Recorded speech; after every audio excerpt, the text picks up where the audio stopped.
Ya, para mahasiswa sekalian, kita berjumpa kembali di mata kuliah Statika Struktur menggunakan buku Hipler edisi 4 Engineering Mechanic Statics. Kita akan coba melihat fundamental problem yang pada video sebelumnya sudah kita coba bahas. Adanya di bab 2.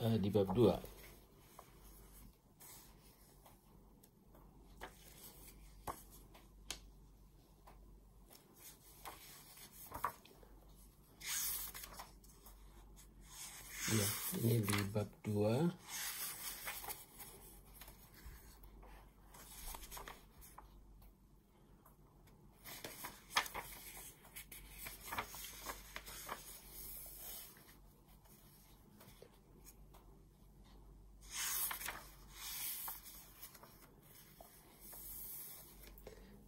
Baik, yang ini.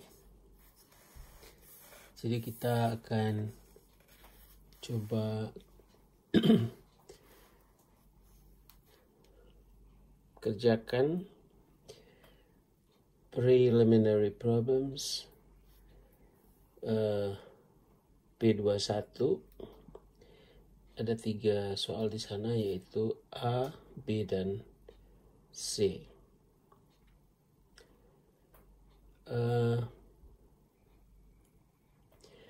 Saya mencoba memberi contoh bagaimana menyelesaikan soal ini di kertas catatan. Kita tentu harus memiliki pertama pensil, pulpen ya, dan penghapus, ada busur, kemudian ada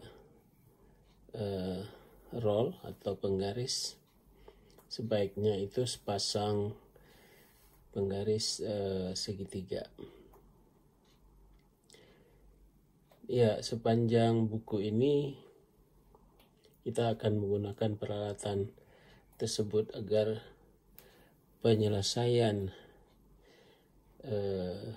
soal-soal ini bisa kita tuliskan dengan rapi dan bersih. Nah, untuk soal-soal di sini di buku ini juga menghendaki penggambaran FBD atau Free Body Diagram. Baik, untuk tidak memperpanjang, saya sudah mencoba menyelesaikan satu bagian A dari soal P21. Jadi kalau kita lihat gambarnya,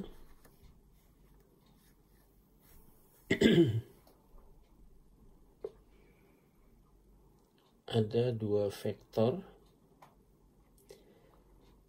Katakan vektor ini atau vektor gaya ini bekerja pada satu benda, satu struktur.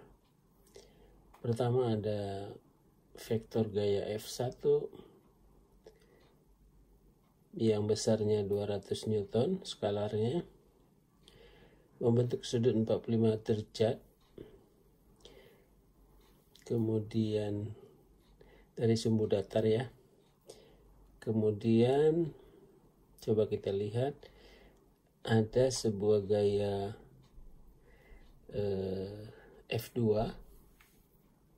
Jadi kita bisa tuliskan ini adalah gaya F2.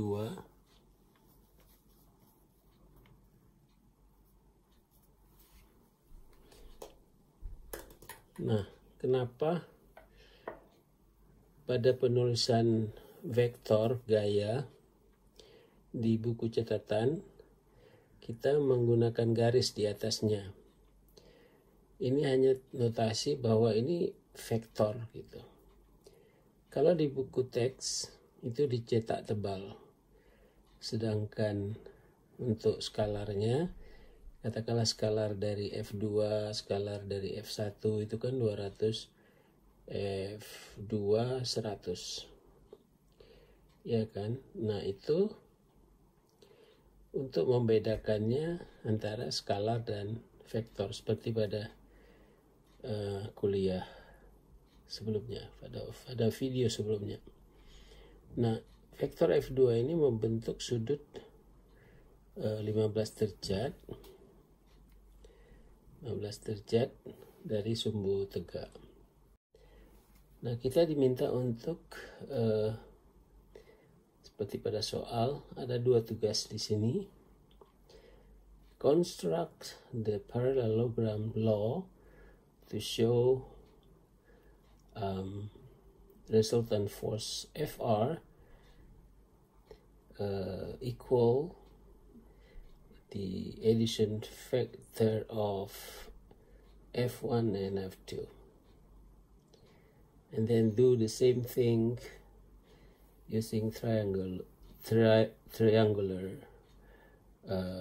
law. Nah, jadi di sini pertama adalah kita harus membuat sebuah konstruksi gaya gabungan dari F1 dan F2. Kemudian nanti untuk menentukan, karena dia vektor, arahnya itu. Nah, jadi kita kerjakan satu-satu.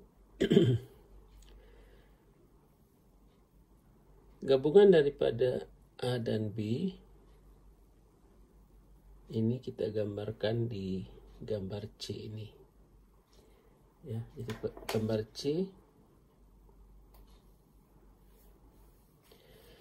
kita lihat ini F1 dan ini F2. Dan resultatnya adalah FR. Nah, sudut yang dibentuk oleh F1 dengan sumbu datar itu 45, kita tinggal pindahkan saja. Demikian juga yang 15 derajat F2 itu dari sumbu datar counterclockwise, kita tinggal pindahkan saja. Sehingga kita bisa dapatkan sudut V, atau kita tuliskan sudut V ini. Nah, jadi sudut V ini tentu saja sama dengan yang sebelah sini. Berapa besar sudut V? Karena kita sudah mengetahui 15 derajat dan 45 derajat, ya, maka kita bisa tahu dari 45 itu sisanya itu adalah 90 kurang 45. Jadi ini dari sini kemari 45, dari sini kemari berarti kan 90 kurang 45. Sehingga totalnya kita bisa lihat di sini, kita sebutkan dengan theta, sudut theta, sudut yang dibentuk oleh kedua gaya F1 dan F2 itu adalah 15 tambah 90 derajat kurang 45, atau 15 tambah 45 sama dengan 60 derajat. Nah, karena ini segi 4, jadi total sudutnya 360 derajat, jadi 2V tambah 2 theta itu sama dengan 360, jadi kita dapat V 120. Jadi kita sudah bisa menjawab sudut yang ada pada gambar. Jadi ada dua di sini yang kita harus cari nanti, sudut theta dan sudut V. Oke. Nah, sekarang kita akan menggunakan cosine law. Nah, untuk ini kita coba buat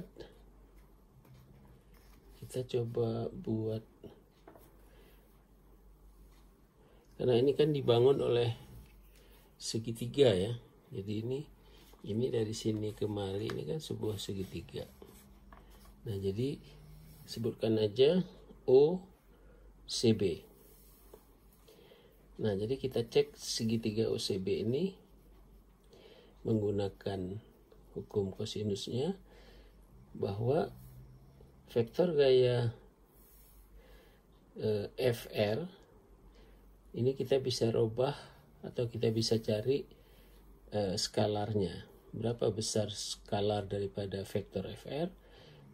Ya, FR sama dengan akar F1 ya, ini skalar ya, tambah F2 kurang 2F1 F2 cos V, yaitu sudut V itu sudut di depan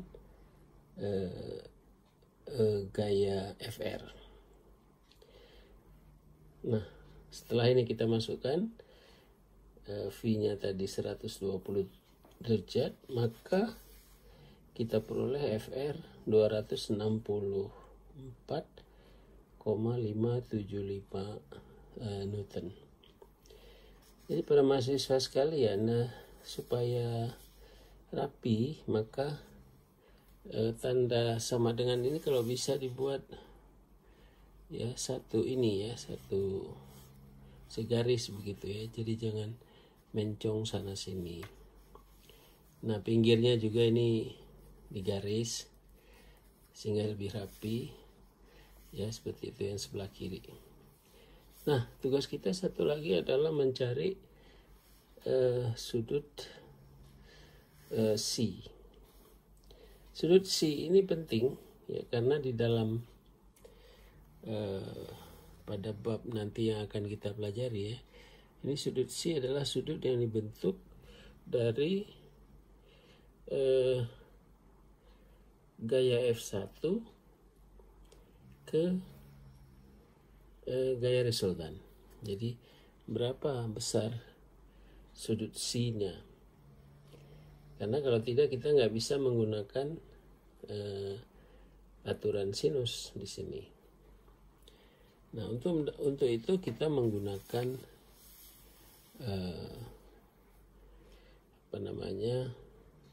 sine law untuk segitiga OCB.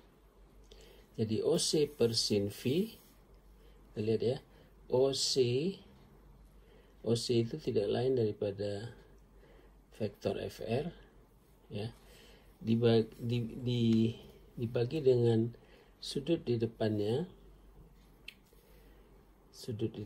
yaitu V. Jadi per sin V itu sama dengan, kita ingin cari adalah BC ya, BC per sin V, sehingga kita bisa sin shi ya, or chi sin shi, maka OC sin shi sama dengan BC sin V, maka kita dapatkan sin shi-nya 0,327, Y-nya arcus sinus 0,327 sama dengan 19,1 derajat. Sehingga kita bisa menjawab soal ini. Kita sudah menglabel semua sudut internal yang ada di dalam jajaran genjang. Nah, ini sebuah contoh yang saya coba kerjakan. Kita usahakan rapi ya. Tentu para mahasiswa bisa menulisnya lebih rapi lagi dari ini. Karena juga diminta dengan menggunakan triangle law, coba diteruskan. Demikian juga untuk soal B dan B dan C. Ya, ini soal-soal awal. Coba dikerjakan dengan baik dan benar ya. Oke, terima kasih. Semoga bermanfaat.